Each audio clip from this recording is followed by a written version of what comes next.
now. And let's begin our class.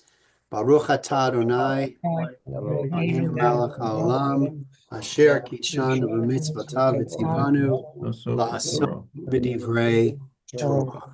All right, let me share my screen with you all.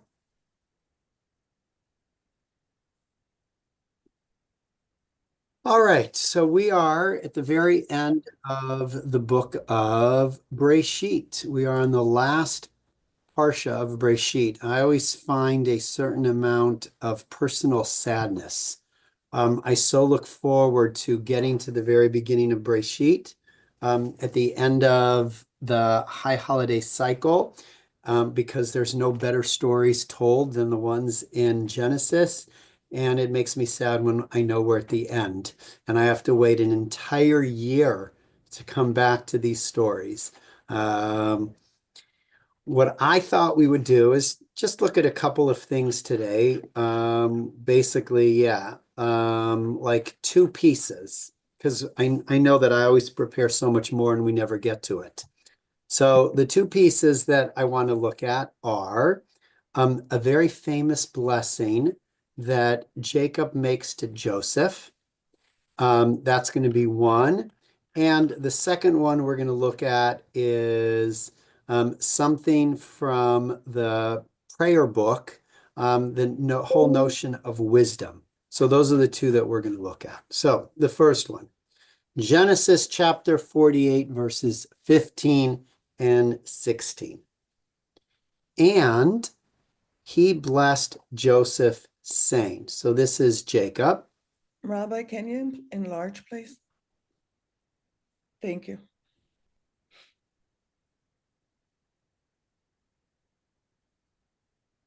Thank you. Okay. Vayevarech et Yosef Vayomer HaElohim asher hitalchu avotai lefanav Avraham Yitzhak HaElohim haroea oti me'odi ad hayom hazeh. That's the first line. And the second line, Hamalach hagoel oti mikol ra yevarech ata ne'arim v'yikra behem shmi v'shem avotai Avraham v'Yitzhak ve'agidu lerov b'kerev ha'aretz. So those are the two verses. I don't know how many of you are familiar with the second verse. Do you recognize that second verse? Hamalach hagoel oti. It's from Kriya Shema Mitzvah. Okay, good. So Ian let us know that when traditionally Jewish children are put to sleep at night, their parents sing them after the kids have recited the Shema, sing them this song, the last two verses right here, this piece right here. That is part of the Shema section that you say when you put your kids to sleep at night. And why is that? If you look at the language, the angel who has redeemed me from all harm, bless the lads. In them may my name be recalled, and the names of my fathers, Abraham and Isaac, and may they be teeming multitudes upon the earth. Just out of curiosity, besides Ian, are any of you familiar with this?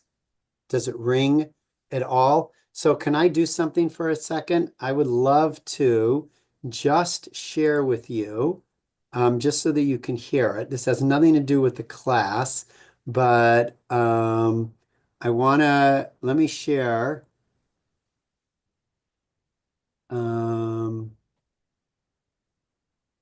Okay.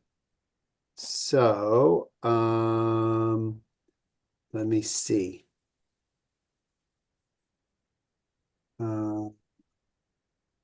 Is there like a single prayer or single piyut that the Maccabees haven't covered? No, I don't think so. Hold on. Okay. I don't know if this is a good one, but I'm going to hear for a second.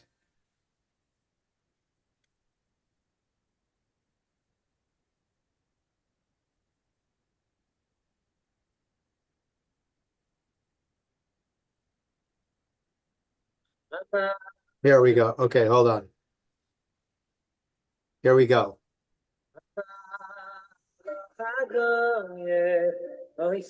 No, no, no, no, no, Oh, no. come on. I don't like it. That's a Hasid with a nice voice. No, no, no. Hold on a second. Let me try this. Okay,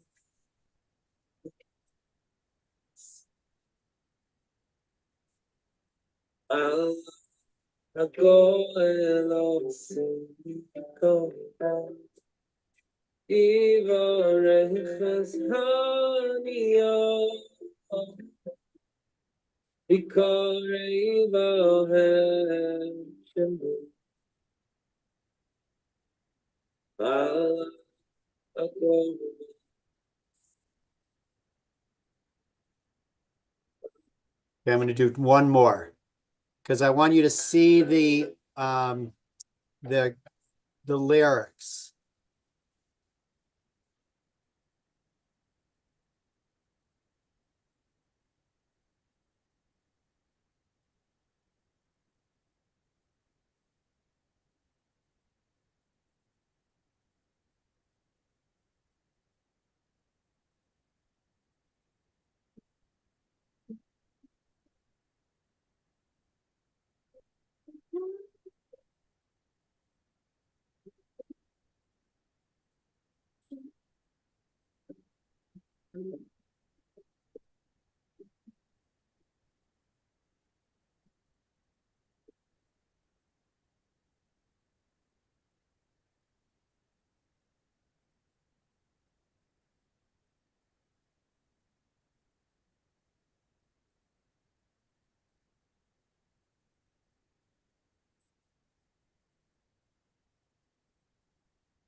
Okay, you get the idea, right? Okay. So there you have it. Let me stop the share and go back to the text. Were you able to hear all of that? Not No, really. you weren't able to hear There it? was no song, No sound. sound, yeah. Oh my God, are you serious? Yeah. Oh no. You I sing it. It's fine. Why don't you sing it to us? Amala. Oh my God, you couldn't hear it. I have really apologized. Well, your I voice would can probably be better than the ones you played. I can freestyle a melody if I were to read from it. Oh my God. So you were able to see it, but you couldn't hear I any of could the see it, sound. but do you have the share optimized for video and sound? I don't know. I mean, I thought I did, but what do I know? I'm not very sophisticated at these things. So I apologize to all of you for wasting your time. I Okay. think you should. Go online to YouTube on your own and type in Hamalach Hagoel Ot and listen because it's quite beautiful. Okay. It's quite beautiful. Okay, back to our text. I apologize. So he blessed Joseph, saying, the God in whose ways my father Abraham and Isaac walked, the God who has been my shepherd from birth to this day, the angel who's redeemed me from all harm, bless the lads. In them may my name be recalled, and the names of my fathers Abraham and Isaac, and may they be teeming multitudes upon the earth. So tell me, what do you see in this blessing? Who What? was the angel? Say that again. It says the angel who has redeemed me from all harm. I don't remember any angel redeeming him. Okay. Does somebody want to help Eileen out? We're talking about Jacob here. Jacob is the one who's Right. reciting Is, it. is it Go ahead, Eileen. when he wrestled with the angel? Yeah, exactly. Well, Okay. Yeah, that's it. Well, I don't think the angel would have harmed him to begin with. It was just some kind of a test in my mind. Okay, but he did walk away from it, scathed but Well, yeah, unscathed. but Yeah, he limped after that. he did limp after that. That's true. An angel also appeared to him, or God appeared to him, when he left Laban as Okay, well. and very good. Eileen, Jacob's ladder. that's another time when he runs away from his brother and he's in the wilderness and he sees the angels going up and down on the ladder. And when he runs away from Lavan, Yes. before he has the wrestling match, he also has an encounter with an angel. So in the Torah, a number of times before Jacob is about to face a major existential moment, angels appear to him. So what he says here is, the angels who redeem me from all harm, may they also protect these children. What else do you see in this? I saw somebody had a hand up. Oh, yeah, it was Leora. Yes. Every time I read this text, it brings me to a point where I know I make a lot of people nervous when I say that. I see Jacob as a rebel, as a person that did not mind deceiving his father in order to get where he and his mother thought so. So for me, when I got to that part with the angel, and that's how he's seeing it, this angel actually shaped me up. He made me understand that I need to stand up, and be a righteous man.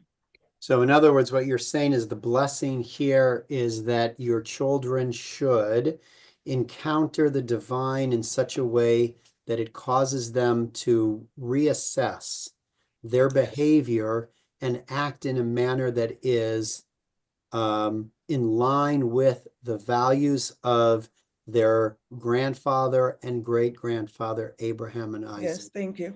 Nice.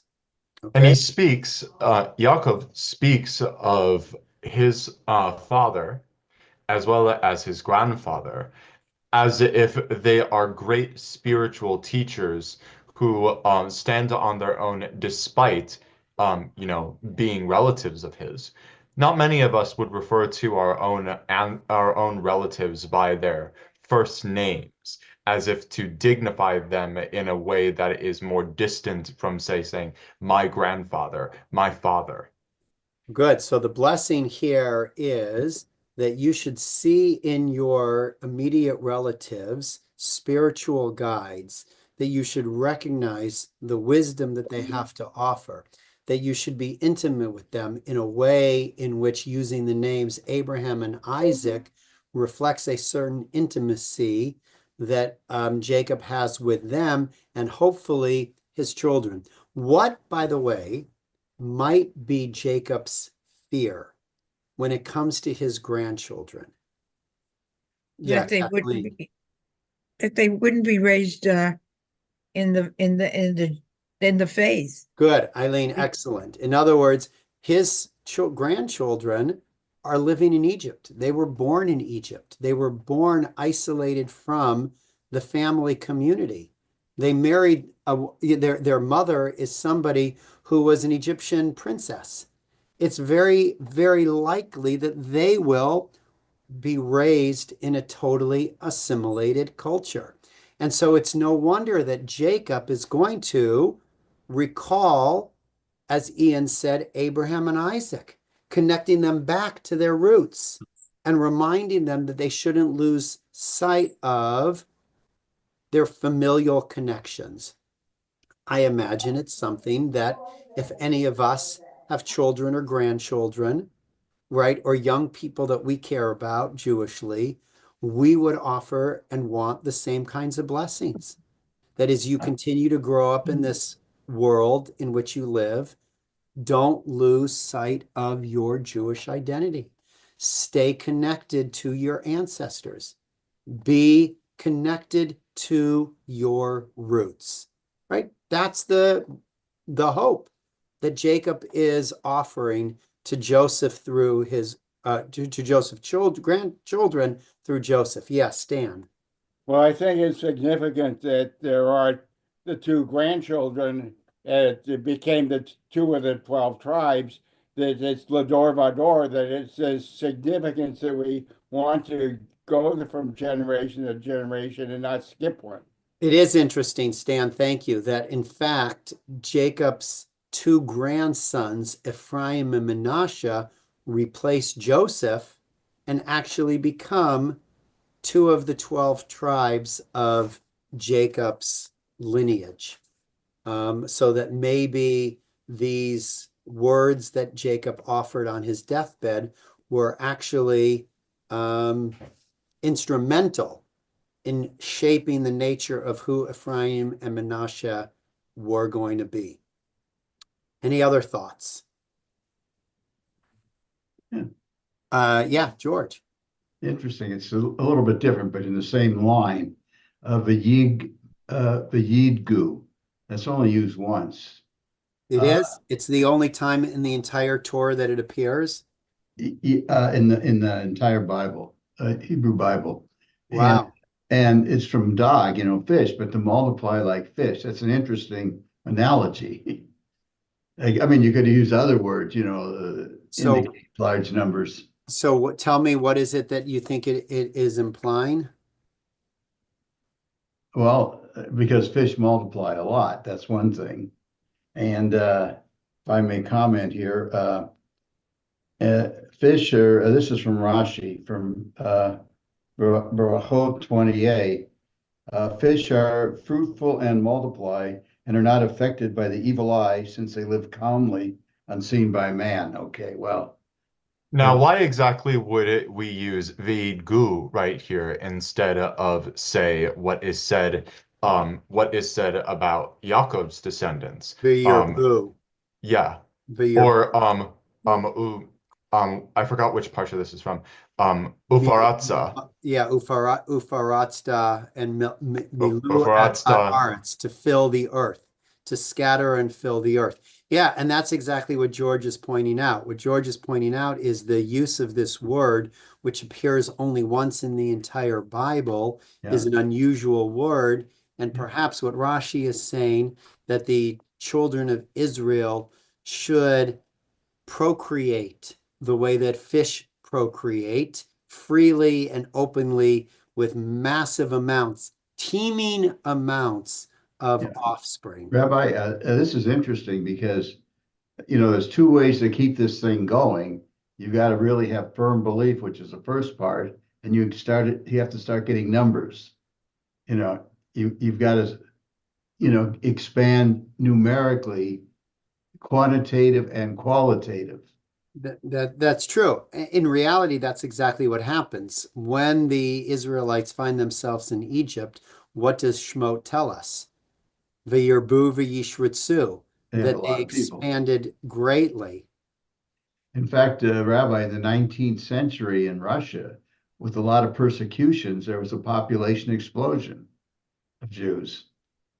I mean, they weren't en masse getting murdered, but it was not a very good lifestyle, to be living. As opposed to today, where there's almost no Jewish growth through subtraction.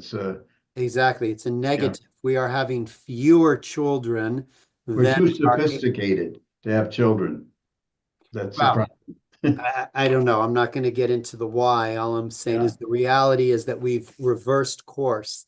Other than in Israel. In Israel, there is still an increase in birth rate more than replacement of children. Okay. I want to go to the commentary now, if we allow it. Me'otzer ha'machshava shel chasidut.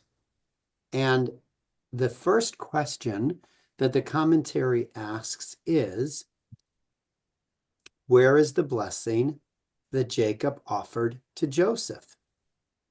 All that we find here is a blessing for his sons.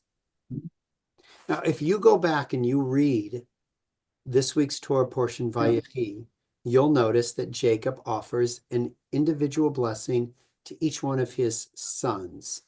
Here, it starts by saying, Vayevarech et Yosef Vayomer, and he blessed Joseph, saying, but then the blessing is to the grandchildren, Right. Ephraim and Manasseh, and it's not to Joseph per se. And the commentary is asking, why is that? Why does Jacob offer a blessing to Ephraim and Manasseh and not a blessing directly to Joseph? So Yeah. before we look at the answer, do you have an answer?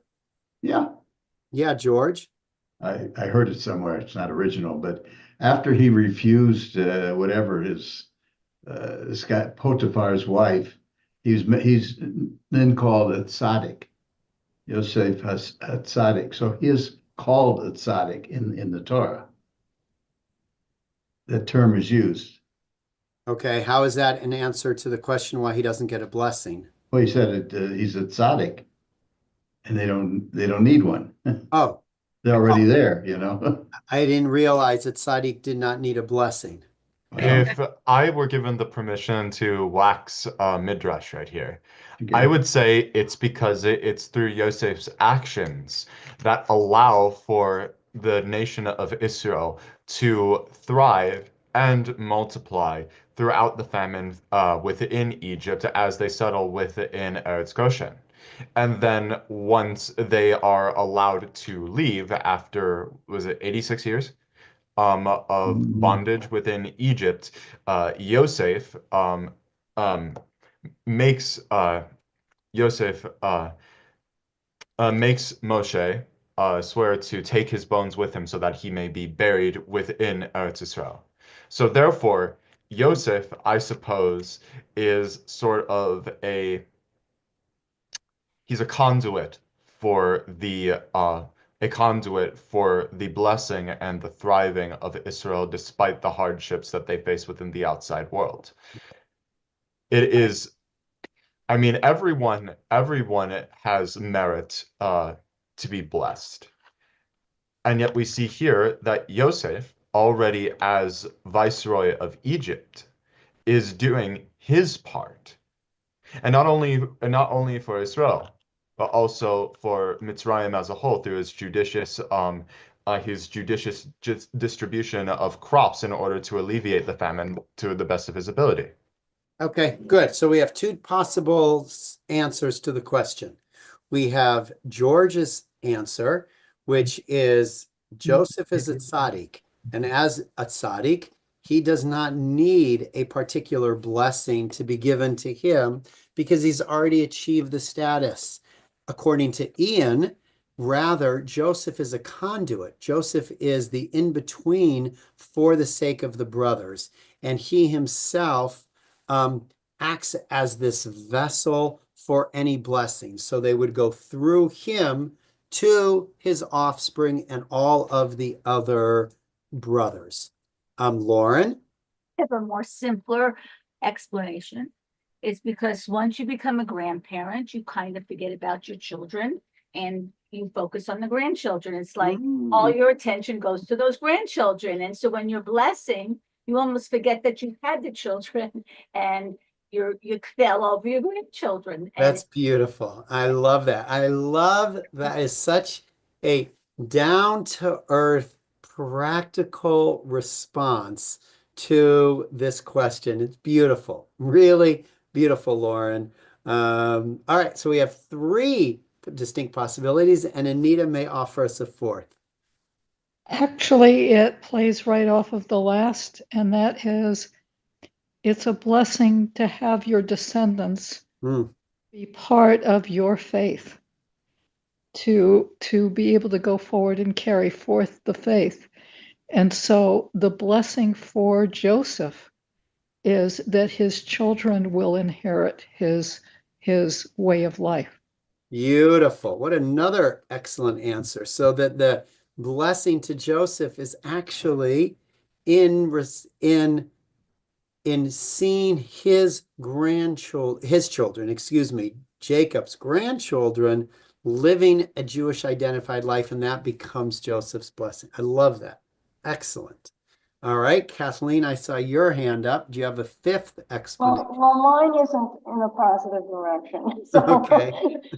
mine is that, I think, remember, Jacob had some misgivings early on about Jacob and bringing rumors. And then later, I think it reflects in part, there's a disconnect between him. He didn't talk to him for 22 years. And then, although he saved him from the famine, he set up the conditions for slavery later because he got everybody, essentially, to become serfs of Pharaoh. And then the new Pharaoh forgot about him because he had everybody under his control. And I think maybe since Jacob kind of saw the future, maybe it was a combination of things, the positive things that people have mentioned, but also there's a little bit of concern and disconnect between Jacob and his father. Very good. Okay, so the possibility is, this last possibility is that Jacob doesn't trust Joseph in the way that he should because of Joseph's mixed history and some of the things that Joseph has done and demonstrated in Egypt proper that go against what Jacob would be seen as moral, ethical behaviors. And therefore, the blessing will go directly to the grandchildren instead. Okay. We could include the others, but I think I got it. Beautiful. parents sometimes have mixed feelings about their children. It's great. I love it. All of these answers, each one of you, fantastic. Going to the Me'otzar HaMachshava Shel Hasidut, what does he say? He says, he asks the question, where is the blessing? All here is the blessing for his sons, and his answer. We can understand this when we remember that Joseph represents the quality of the tzaddik, who provides for and sends blessings for others. So it looks like George's answer, at least in this context, is the closest to the answer that the Otzar HaMachshava is giving. When the tzaddik observes that salvation and blessing pour out on behalf of others, it is a delight for him. In other words, when I know that my actions will impact in a positive way other people, I don't need the blessing. It is enough for me to see the fruits of my labor in the lives of other people, right? In a sense, kind of like what Anita was saying earlier. That's all the blessing that I need, is to see the fruit of my labor in the actions and behaviors of those who come after me.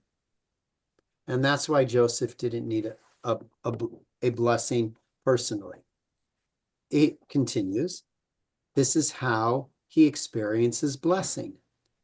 The very essence and purpose of the divine service of the tzaddik, his truest desire is to arouse God to pour out God's goodness and blessing on the people of Israel. In this manner, the very blessing that Jacob offered to Joseph's sons was indeed a blessing for Joseph himself. In other words, if Joseph's sons will, and this goes to, I think, something that Lauren said, if your grandchildren live a life that is reflective of the values and ideals that you put forth, that's reflected back in their parents. You can say, my children did a great job of raising my grandchildren because they reflect the values that I know that I imparted to my children. And that is Joseph's goal, right? To raise his kids in such a way that reflect the very things that Jacob was concerned about. Does Joseph know that his father stole his brother's birthright? What a good question.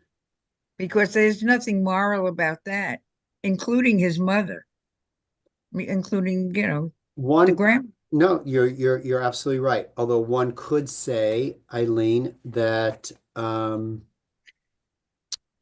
let's say that Jacob does have a conversation with Joseph and tells him, I was a bit of a rotten child. That'll be the day. I behaved in a manner that did not reflect my best qualities. In fact, your great uncle, I was kind of a bastard to, and I was undermining and conniving and did all sorts of terrible things. And my life has suffered because of that. And the same thing happened to me with your grandfather, Levon. And I have learned great lessons because of that. And I hope that you will behave in a manner that is more reflective of the way I should have behaved than in the way I actually behaved. Can you see that happening, Eileen? No, quite Well, frankly, no. Kathleen? Well, I think he did because it was like karma. And I think, he was raised in a moral atmosphere because his father was Isaac and his grandfather was Abraham. But he truly did not experience God until he saw the ladder with the angels ascending. It was like you're being raised with faith, but you really don't feel it or experience it.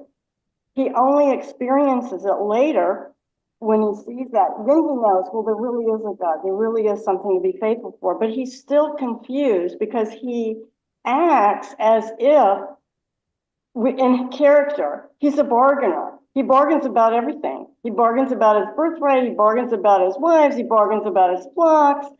He bargained about who that he would kill, whoever it was that had the idol with him. He's a bargainer. So what did he immediately do with God? He started to bargain him. It's our lens that through which we perceive God. He didn't perceive God. Then he perceives God as real. There's something I didn't know before. And he's still seeing him through his own distorted lens. I mean, it's not necessarily distorted, but he could have just reflected with on reference, but instead he says, well, if you protect me, if you give me clothes, if you do this and bring me back safely, then you will be my God. Then I'll give you a tithe. So Jacob is a complicated person, and in his complicated personhood, there are moments in which it seems as if he's actually changed, and then he falls right back into his old ways. And then there's a moment where it seems like he has grown, and then he falls back. And I wonder if that is perhaps the reason why, Kathleen and Eileen, Jacob is the only of our patriarchs or matriarchs who, when his name is changed, continues to go back and forth between Yaakov and Yisrael. But that's the story of all of us. That's the story of all of us. We go back and forth. Sometimes we're more ethical and moral than at other times, and God still loves us. And that's part of the story of Jacob, that God will still work with us. He gave the experience with Laban so that he could get insight into how his deception. I love it. And maybe that's why we are not called the children of Abraham or the children of Isaac, but we are called the children of Jacob, and we are Yisrael, because none of us live in a way that it reflects only perfection. None of us live with constant moral rectitude. We all struggle. And Eileen, I think if we are honest with ourselves, then we need to share those struggles with our children and grandchildren as well. Because what we're doing is we're letting them know that to be human is to fail. But that doesn't answer the why he didn't give Joseph, his son, his favorite, next to Benjamin, a blessing. That's true. I agree. Stan.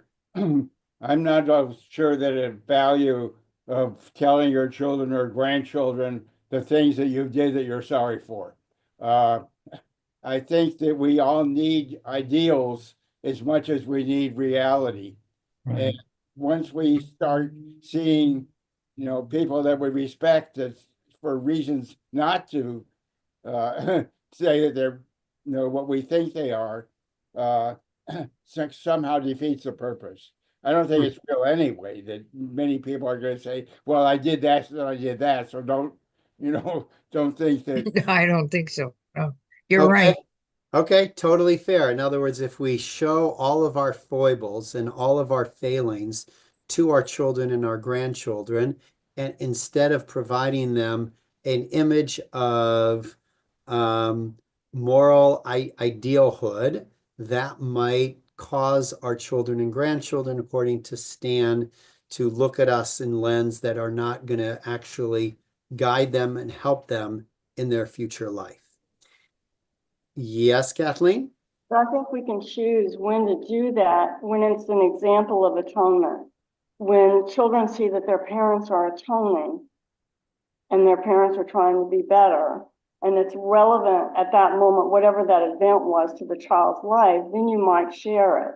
And you might share the struggle that you had to overcome it and how you atone for it and how it affects you now. In other words, by being judicious in deciding when and what to share of our own foibles can in fact be a valuable lesson for our children and grandchildren. Because Steve. it models.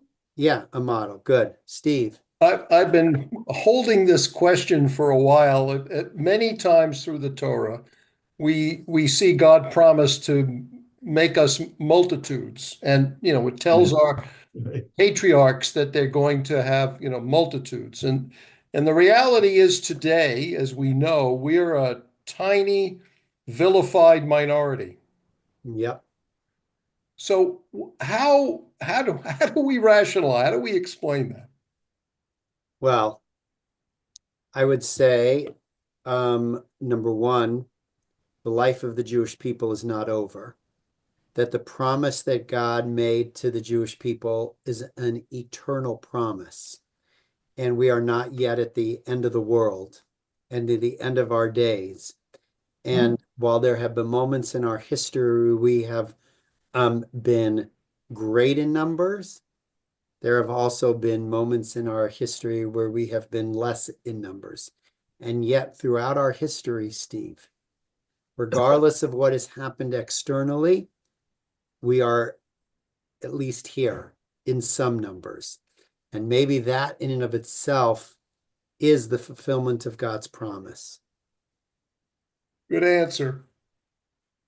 Kathleen.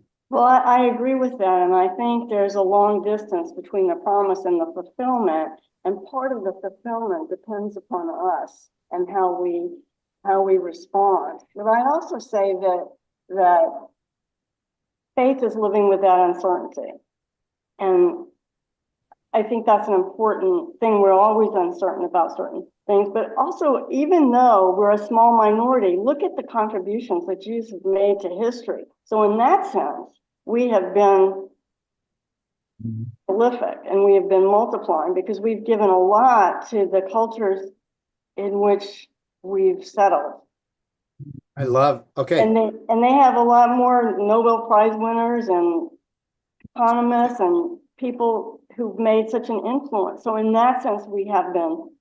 Great. I love that. Two answers, Steve, that Kathleen added to my answer. One is that the fulfillment of the promise is an obligation upon us to make it so.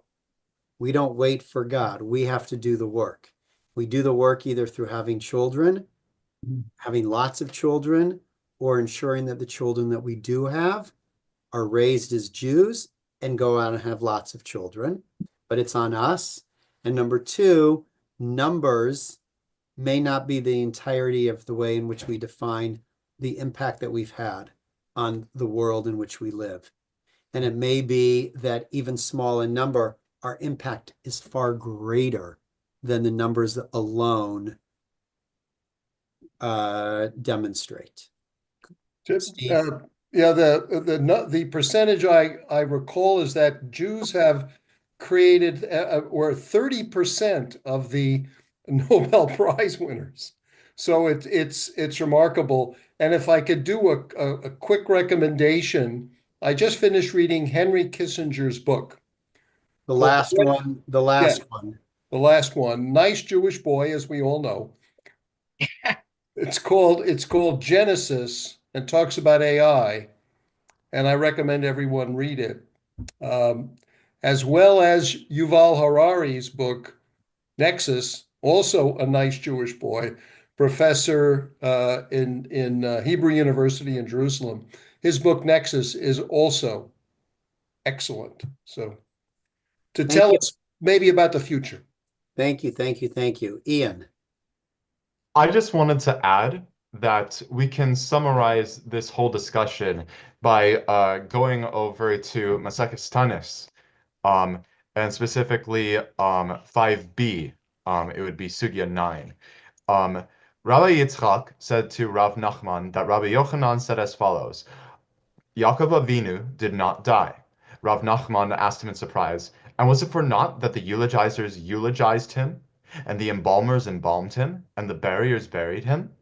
Rabbi Yitzchak responded to Rav Nachman, I am interpreting a verse as it is stated, therefore do not fear, Yaakov, my servant, says Hashem, neither be dismayed, Israel, for I will save you from afar, and your seed from the land from of their captivity.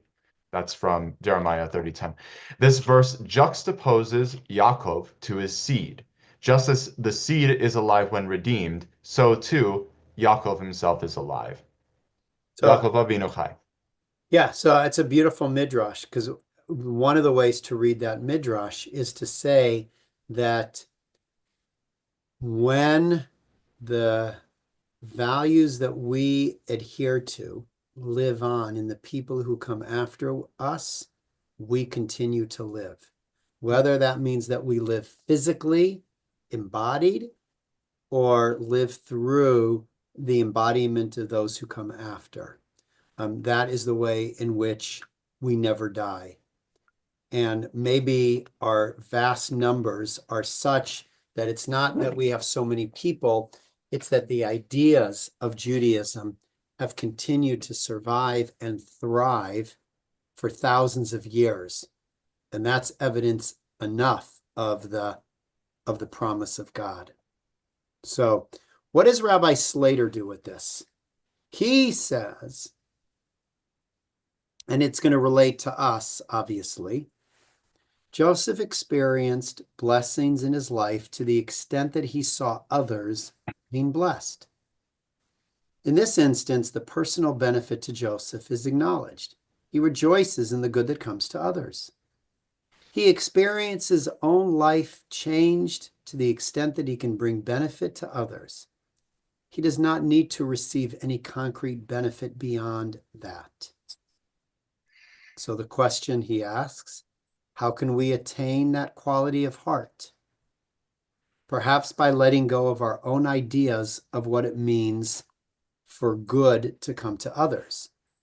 That is, it may be that what we think is good does not unfold as we had planned, perhaps obscuring from us how the actual result is better than what we had planned. In turn, it is difficult for us to rejoice in the pleasure of those for whom we have worked to do good. Indeed, we may suffer frustration, resentment, and possibly guilt if we perceive the results to be bad, even if they see it as good, and our own blessing will be thwarted along with theirs. But if we are able to offer up our intention to God, letting go of our desired outcomes in place of God's more complete knowledge, we may be more able to see good coming to others and witness our own blessing as well. What is he saying here? Did you follow him? He's basically saying that we have a tendency to want for other people to the point where what we want for other people becomes the total focus of our relationship to the other people.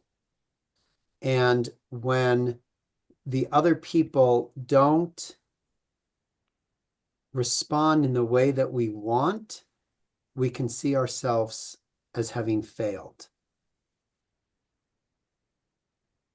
But the true blessing is to say, it's not so much that I have a vision for who you should be. It's that I hope that whatever vision you have for yourself will be fulfilled, and that I can help you in whatever way possible to reach that fulfillment. Nancy.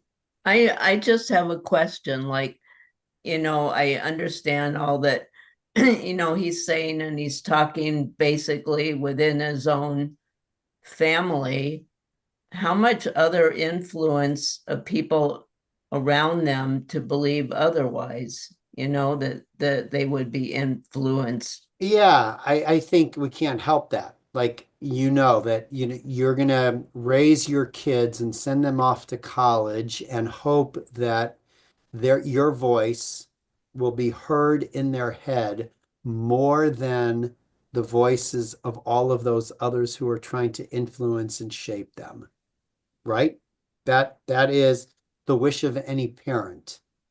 And the reality is that it's going to be some combination of the two, that they're going to hear your voice and they're going to hear their peers' voices, and together come to some realization of who they need to be. The challenge, Nancy, and all of us, is that if our kids end up not living the lives that we wanted for them, what does that do to us? Does that drive us crazy? Or can we acknowledge that even though we had a very clear understanding in our mind of how we wanted them to be, at the end of the day, that's not the way life works. And their life is going to unfold in the way it needs to unfold. And we have to be able to see, even in that, God's blessings and God's hand. And that is not always so easy for us as parents or grandparents. George and then Lauren. Yeah, well, out of the 12 tribes, the one that gets the most attention by Jacob is Ephraim. And that's the one who leads the rebellion, to split the country in two, which leads to the downfall of the northern kingdom and, the weakened southern kingdom. So, so apparently, it didn't work. I mean, it maybe worked in the short run, but not in the, not hundreds of years later, it fell apart. Okay.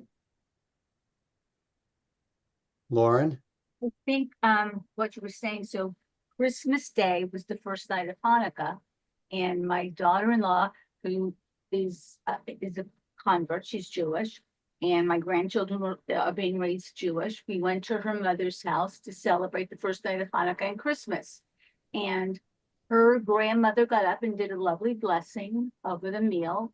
And then there's my little grandchildren getting up and doing the first night of Hanukkah blessings over the menorah, explaining to their great grandmother what the Hanukkah menorah is, because I don't think they'd ever seen a menorah before or been around, and explaining to them in Hebrew. They did the blessings in Hebrew, and it was just such a lovely moment, coming together of two families. Would I have chosen this? No. But was it lovely? Absolutely. And she said what she was thankful for, and then they did the hamotzi over the food, and it was just such a lovely moment. So there's the blessing, Yeah. If we can do, explain to their great grandmother what the menorah is, how the candles were going to burn, and how they're going to get 8 presents. If we can step back from our own strong vision and desires of what we want for others, and allow those others to find their own way forward, and then learn to love and appreciate whatever path they've taken, I think we end up being much healthier. It was a level. And And And they if I may. appreciate us much more. Yeah, Ian? I was going to say that the only choice we have is to combat assimilation is to make assimilated folks feel more welcome than ever to join our communities. That is the only option we have. Yeah. For a long time, Jews, did not go out and proselytize. And maybe the answer for the future of the Jewish people is to re-understand that and say we should be out there missionizing and letting people know the Torah and the wisdom of the rabbinic tradition. I would say that the natural conclusion of that argument would be to try to extremely streamline the conversion process for children of Jewish descent who are not Jews themselves. But that's a conversation for a whole other time. Yeah, in other words, create lower barriers for people who are connected to Judaism to join Jews and Judaism, as opposed to incredibly high barriers that make it impossible or incredibly difficult for people who are already on the inside to stay on the inside. And the Because- incredible thing about someone who becomes a convert, I mean, my daughter-in-law, it was a 2-year program. She teaches at Temple Judea. She also teaches the secular classes at Tzfayim. She knows more about Judaism than I do. And what she's giving my grandchildren is beyond anything that I would have expected. So it's wonderful. So. Yeah, well, I think again, where this conversation is going is to say we have clear notions of what we think of how we want life to unfold. And then we are left with the reality that life never unfolds the way that we want it to unfold. And the question is, what do we do in those situations?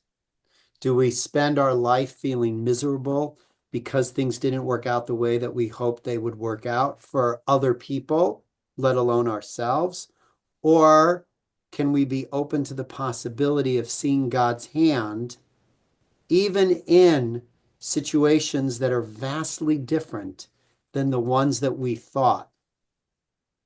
And Lauren, your example is one that says you're able to see God's hand even in a situation that you never ever fathomed or wanted or would have chosen, and yet it's the reality of your family.